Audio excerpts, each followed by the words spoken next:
Good morning, afternoon, or evening. And or evening. Whichever one works. To you Panther students, it is just about 6 o'clock in the morning, and I figured, what better time to record a video on the first of our three-dimensional shapes that we are going to cover together over the next few videos. Now, just to forewarn you, this video is going to be both an informative video on how to calculate the volume of cylinders, okay, which is the first of our three-dimensional shapes. It is also going to be a review of the circle. Okay, more specifically, the area of a circle. Because if you understand how to calculate the areas of circles, it makes understanding the logic behind the formula for finding the volume of a cylinder that much easier to comprehend. So, if you are sitting there thinking, my goodness, it has been a long time since I have done anything related to calculating the areas and circumferences of circles, that is okay. Okay, we're going to go over calculating area from scratch. Okay, I am going to pretend that we are all completely new to the circle altogether. The only thing that I'm assuming is that the only thing I'm assuming you know about the circle is what a circle looks like. And I'm hoping that is the case. So, if you are familiar with the circle, and you are sitting there thinking, you know what, I do remember how to do this, go ahead and pause the video now, and see if you can calculate the area of the circle that you see here on the screen. And it actually occurs to me that I did not give myself any units to work with. Please don't tell Mr. Baca, otherwise he'll be very upset with me that I did not provide any units.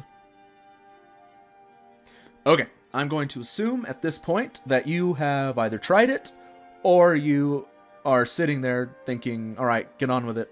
I don't remember anything about the circle. Alright, let's get started. So, there are a couple of things that you have to know. A couple of terms that are associated with the circle that will also apply to cylinders. Okay. The first thing we're going to talk about is what this information is right here. Okay, it says D equals 10 centimeters. What the heck does this stand for? Well, D stands for... I always have to, like, relearn how to write with the mouse every time. D stands for diameter. Okay? And diameter is a term that refers to the distance all the way across a circle, okay, from one end to the other, okay, passing through the center of the circle. Okay?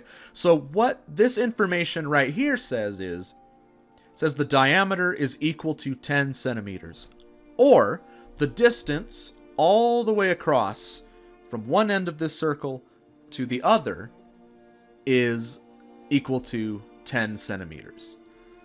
Okay? And it's important that you understand that it must pass through the center. Okay, so let's pretend this orange dot right here is the center. If I were to draw a line like this, that's not the diameter. Okay? If I were to do a line like this, that is also not what we would call the diameter. Okay? Yes, it does go from one edge of the circle to another, but it does not pass through the center. Okay, now if I did this, this would be the diameter, and it would also be equal to 10 centimeters. Okay, if the distance from this end to this end is 10 meters, the same thing is true for every other distance from one end of the circle to the other, as long as it passes through the center. Okay? All right. Now, let's take a quick look at the term area. Okay, calculate the area of the circle. Okay, if you're not familiar with what area refers to, that makes it that much more difficult to understand what the problem is asking you. Okay, you might get lucky and guess what it's asking you, but let's not leave it up to chance. Okay, so area is a term that refers to the amount of space inside a two-dimensional shape. Okay? So basically, what this problem is asking you is, what is, or how much space is there inside this circle if it has a diameter of 10 centimeters? Well, let's figure that out.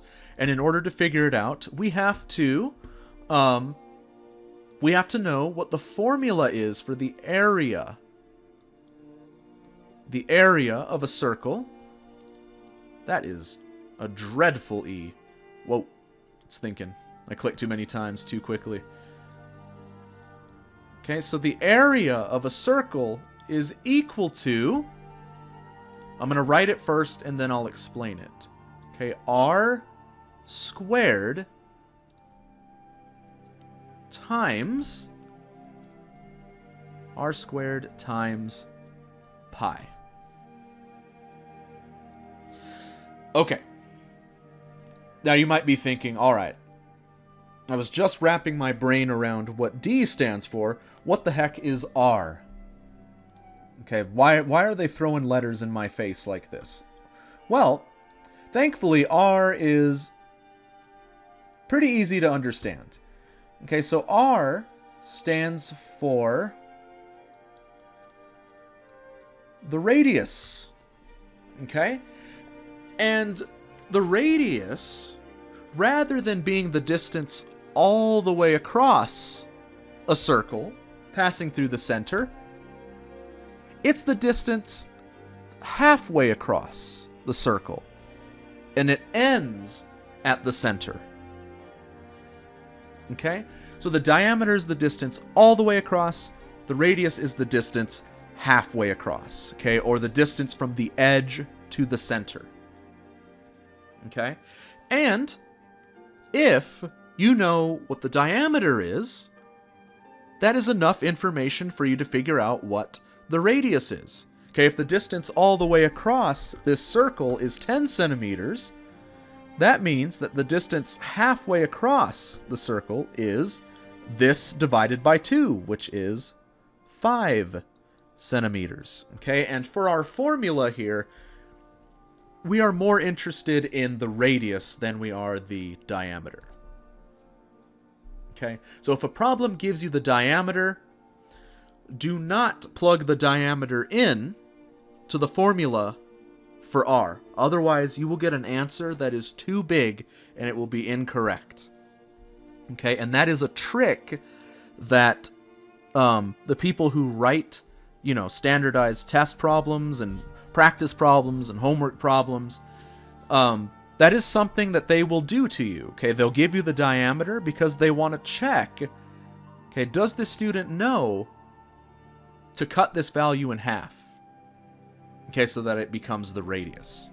Okay, and that is also something that they will do in the cylinder problems that we'll be working with. Okay, but I've got a couple of examples to show you that it's not too different from what we're doing right now. Okay, so let's replace R, okay, which stands for radius, with the radius of this circle. So the area is going to be equal to, okay, the radius of this circle is 5. Okay, so instead of R squared, it's going to be 5 squared times this guy right here. Times pi. It's a little bit better. Okay, let's follow our order of operations. So over here on the right-hand side, we have exponents, or an exponent, and we have some multiplication. And as we know by now from so many examples and problems related to the order of operations, we know that exponents need to be solved before you do anything related to multiplication. Okay, so 5 squared is 25, and that's going to be times pi. Okay. So if you're with me so far, we are just about done with this problem. Okay, there's one final step that we need to do, but the way we approach this final step depends on what our instructions tell us. Okay? Now, your instructions could say a couple of things. Okay, the first, it could say, write your answer in terms of pi, or it could say, write your answer as a decimal. Okay, now I'm going to show you what your final answer looks like in both forms. But if you get a problem that's like the bell ringer, where it doesn't say how it wants you to write your answer, pick whichever one is easiest for you. Okay, and actually, the con assignment that's going along with today's assignment gives you the choice. Okay, if you like to write your answer in decimal form, great. If you like to write your answer in terms of pi, fantastic. So let's start with writing your answer as a decimal. Okay, so we'll do the work over here. So we have A is equal to 25 times pi. Okay, now if the problem asks you to write your answer in the form of a decimal, it is asking you to plug in the decimal value that we most often associate with pi. Okay, and the decimal value we most often associate with pi, let's stay somewhat color-coded. That's terrible. This thing's really chugging along today and like stuttering. So pi, if we do give pi a decimal value, we always give it the exact same value, okay, which is 3.14. Okay, so if your instructions tell you to write your answer in the form of a decimal, it wants you to take this value, plug it in for pi, and then multiply these two values together. Okay, so the area would be equal to 25 times 3.14. Okay, and if you are working on this at home, I am more than happy if you decide to use a calculator. Okay, and that's what I'm going to do here. Okay, so let's multiply. 25 times 3.14. 25 times 3.14 equals 78.5. So the area is equal to 78.5. So the area is equal to 78.5. Okay, we can't forget our units. Centimeters squared. And that, ladies and gentlemen, is our final answer. I'm trying to... I really don't want this software to crash. It's acting like it wants to. Can I drag this? Oh, it's... Please bear with me. Nah, There we go. So, our answer in the form of a decimal is 78.5 centimeters squared. Okay, if your instructions ask you to write your answer in terms of pi, and this is going to, I'm willing to bet, whatever it is you want to bet, that the majority of you are going to like this way more. If it wants you to write your answer in terms of pi, it is telling you, do not plug in 3.14 for pi.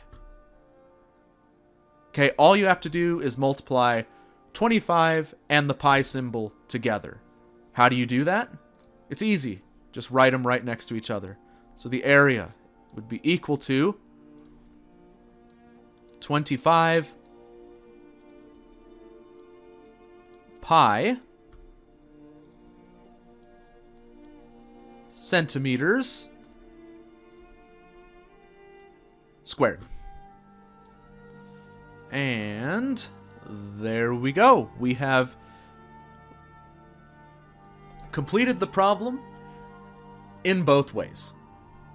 Okay? So, if you're wondering, wait, how does that work? 25 times pi. Just treat pi like it is a variable at this point. Okay, if I asked you to multiply, okay, if you look up in the top left corner, if I asked you to multiply 10 times x, what would that be? Well, it would be 10x. Okay, you just put them right next to each other. Okay, and we know that because there's a number and a variable right next to each other with no sign in between them, we automatically know that they are being multiplied. Okay, it's the same thing with pi. If I ask you to multiply 71 times pi, and I asked you to write it in terms of pi and not as a decimal, the answer would be 71 pi. If I asked you to write it as a decimal, you would have to plug in 3.14 for pi and then actually multiply it out. Okay? But if you look down here, these are two different ways of writing the exact same answer. Okay? It's just one's in terms of pi, one's as a decimal. Okay? So pay close attention to your instructions. Okay? Because sometimes the person who's created the problem wants the answer written in a specific form. All right. So just about everything that we've talked about on this slide in our bell ringer will carry over to the cylinder. Okay, and believe it or not, calculating the volume of a cylinder uses this exact same formula, but there's one additional step. Okay, and that will become clear in just a moment. Welcome to the most boring title page I've ever created. I could not find decent images of cylinders that didn't have copyright marks and white backgrounds that don't go well with the colorful backgrounds that I normally use. So here we go. Everything's pretty much in black and white. So we are going to look at the volume of cylinders, okay, and I am hoping, okay, that by the end of this video, you are able to recognize when you need to include pi in your final answer and when you need to write, that exact same answer in the form of a decimal. Okay, it's obvious that I want you to be able to calculate the volume of cylinders. Okay, but in addition to that, I want you to be able to interpret the instructions. Okay, so let's talk about the cylinder. A cylinder, ladies and gentlemen, is what we call a three-dimensional shape. Okay? Now, we have talked before about what it means for shapes to be three-dimensional and two-dimensional. Why is it continuing to fill? Oh, there it is. Okay. So, just a quick recap. A square is a two-dimensional shape. Okay, and two-dimensional shapes have area, okay, which is what we just dealt with when solving the area of a circle. Okay, the area of a square is also, okay, the amount of space inside, you know, this two-dimensional shape. And we say that it's two-dimensional because two-dimensional shapes only have length and width. Okay, two dimensions. One, and then two. A three-dimensional shape. Okay, as the name implies, let me see here. Let me mess around with this. May have to make a new one and just not... There we go.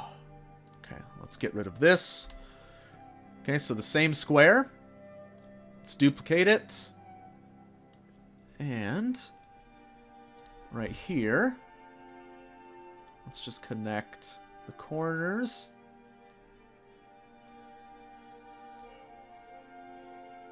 Very good. All right, so what we have here, instead of having a square, what we have is a cube. Okay, and a cube is a three-dimensional shape. Okay, and three-dimensional shapes have length and width, just like two-dimensional shapes, but our new dimension, okay, and the thing that makes it a three-dimensional shape is height. Okay, length and width and height. Okay, if you look at the cylinder, it has length, it has width, and it has height. Okay, which is why we say it is three-dimensional. Okay, and the most common, in my opinion, okay, the shape that is the most what we call cylindrical, okay, which is the term that describes, you know, an object that looks like a cylinder or is a cylinder, is a soda can. Okay, and it is going to be the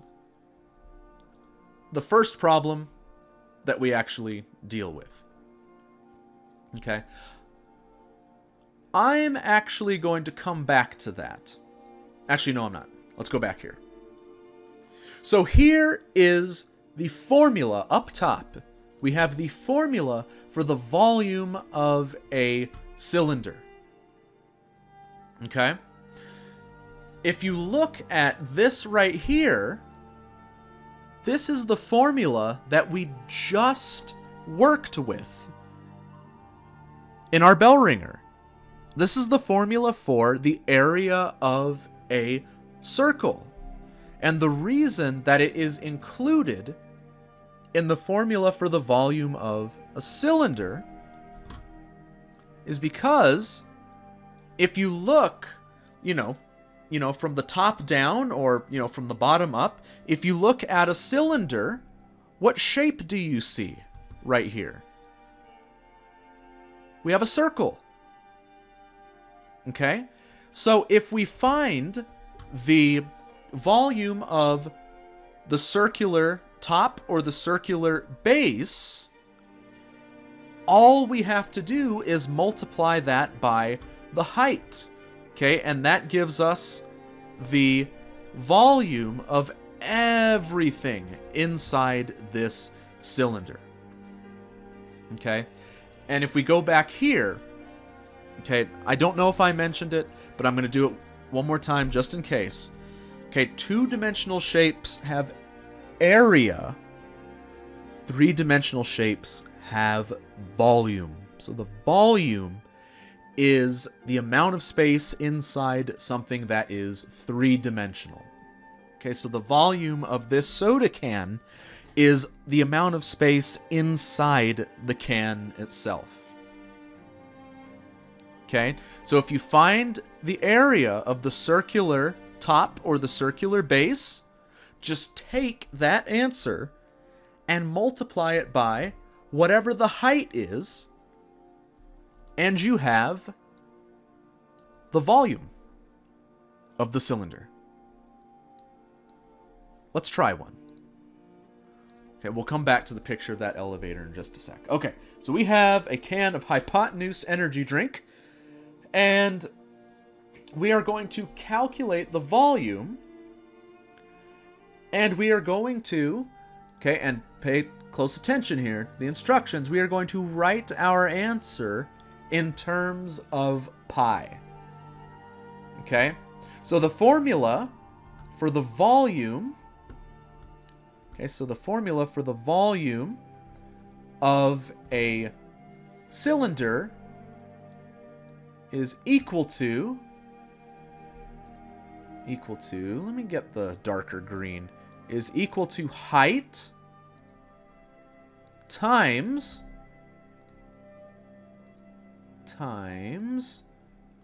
the radius squared times, we'll write pi in red, times pi. Okay? So, let's plug in our values. Okay, that's one of the nice things about geometry is that, you know, the shapes, you know, for volume, surface area, area, perimeter, they have their own formulas. Okay, and if you know the formula, all you have to do is plug the values given to you into the formula, and the problem basically solves itself from there. Okay, so the volume is equal to the height, okay, which the problem tells us is equal to 5 times the radius, okay, which the problem tells us is 2, okay, the radius squared times pi. Okay, and the problem tells us to write our answer in terms of pi, so we do not need to turn pi into 3.14. Okay? All right, and now, actually, let me be consistent with my diagram here. And we're going to follow the order of operations. We have multiplication, and we have exponents, okay, and we know that exponents need to be taken care of first. So we're going to take care of this 2 to the power of 2, which is 4. That's going to be times pi. Okay, let's multiply these together.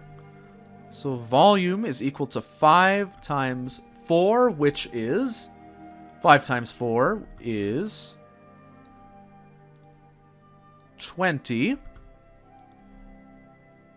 and then times pi. And again, because the instructions say to write your answer in terms of pi, we do not need to turn it into a decimal. So the answer is going to be that the volume, okay, or the amount of space inside this hypotenuse energy can is going to be 20 pi. We're talking about inches. Inches. What color have I not used? Blue. Inches cubed this time. Okay, and the exponent that goes along with your final answer needs to be identical to the number of dimensions in the shape that you're dealing with. So we had an exponent of 2 in our final answer in the bell ringer because the circle was a 2-dimensional shape. We have a 3 here because the cylinder is a 3-dimensional shape. Okay, and there it is. We're done. We have calculated the volume of this can of Hypotenuse energy drink. Okay. All right. So, again, some problems will try to trick you. Okay? Again, the formula for the volume of a cylinder is, okay, it's the height times the radius to the power of 2 times pi. Okay? Now, I said in the bell ringer that sometimes people who create problems will give you the diameter, okay, of the shape that you're dealing with. And if you plug the diameter in for the radius, you will get an incorrect answer. Okay, if it gives you the diameter, you must cut it in half, okay, or divide it by 2 in order to get the radius. Okay, so let's go ahead and do that. So over here tells us that the distance all the way across is 2 inches. If we cut that in half, we get 1 inch. Okay, so the volume will be equal to the height, which is 4 inches, times the radius squared, which is 1, to the power of 2, times pi. Now, the instructions don't tell us whether to write our answer in the form of a decimal or in terms of pi, so we get to pick. But we'll cross that bridge when we get there.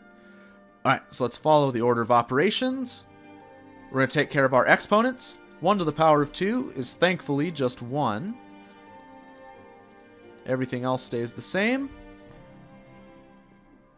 Volume is equal to 4 times 1, which is 4, and times pi. And let's write our answer in terms of pi. So volume is equal to 4 times pi, which is 4 pi. And what the heck? Let's write our answer in the form of a decimal as well. Okay, or it'll be volume is equal to 4 times 3.14. Okay, and we can bring out our handy dandy calculator again. So 4 times 3.14 is equal to 12.56. Volume is equal to, I've already forgotten because I'm old. 4 times 3.14 is 12.56. Okay. 12.56. And I forgot my units. 12.56 inches cubed. And up here, that would be 4 pi. 4 pi inches cubed. There we go. There's our answer written in both forms. Okay? So again, it's just following the formula and plugging in. The only thing that changes, okay, is what your height is and what your radius is. Okay, we've already gone over this, and I feel like we've got it by now. Okay, let's end with a word problem. Okay, so we have a fish tank here that's in the shape of a cylinder. We're going to pretend that this cylinder is completely empty. Okay, so remove all the fish and the water and the coral, all of that good stuff. And we're going to deal with this problem. Okay, so a wealthy person living in Las Vegas purchased a cylindrical aquarium on eBay. If the aquarium has a height of 60 inches, okay, that's an important piece of information. Let's highlight that. Okay, so it has a height of 60 inches. Okay, and then it says the diameter is 24 inches. what is the volume of the aquarium? Well, this is enough information for us to figure out the volume. So let's go ahead and do it. Okay, so the volume is equal to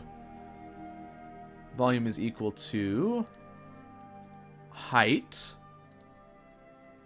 times the radius squared times pi.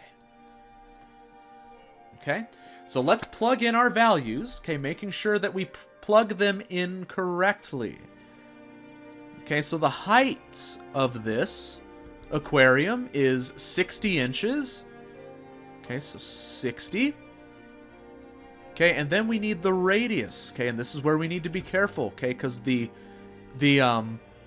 problem gives us the diameter instead. Okay, so if the diameter is 24 inches, okay, we need to just cut that in half to get the radius. Okay, which means that the radius is equal to 12 inches. And it doesn't say whether it wants us to write our answer in terms of pi or as a decimal. Let's do it as a decimal this time. Okay, so let's replace pi with 3.14. Okay, so we've plugged everything in. Okay, and again, for this part right here, we're just pretending that the instructions asked us to write our answer in the form of a decimal. Okay, so let's follow our order of operations. So 12 to the power of 2 is 144. Okay, and everything else just gets rewritten exactly the way it is. Okay, we haven't done anything yet with the 60 or the 3.14. Okay, now we just need to multiply from left to right, and we will have our final answer. So let's multiply these two together. So 60 times 144. 60 times 144 is 8,640. So 8,640. And that's going to be times this right here, which is 3.14. 8,640 times 3.14 is 20...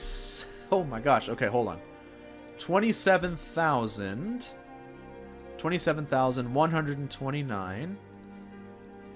7,129.6, right? 27129.6. And then that's going to be inches cubed. So this fish tank here, this aquarium, holds or has a volume, okay, or an interior of 27,129.6 cubic inches. You could fit a lot of stuff in an aquarium. You can put a lot of fish in there. That is a lot of fish for those of you who have seen the terrible, terrible Godzilla movie from the 90s. And that, ladies and gentlemen, is all I've got for you this time. I know this video was kind of a long one, but again, I wanted to cover the circle and before I went over the cylinder, because there's a lot of overlap between the two. Okay, so the Khan assignment that you will find waiting for you on your Khan accounts is simply called the volume of cylinders, and you get to write your answers in whichever of the two forms you like. You can write it in terms of pi, or you can write it as a decimal. It is up to you. That's all I've got for you folks. Thank you very much for watching, and of course, let me know if you have questions. And also, do not be afraid to watch certain parts of this video again if you get stuck. Okay? Alright, you guys take care, and I'll talk to you soon.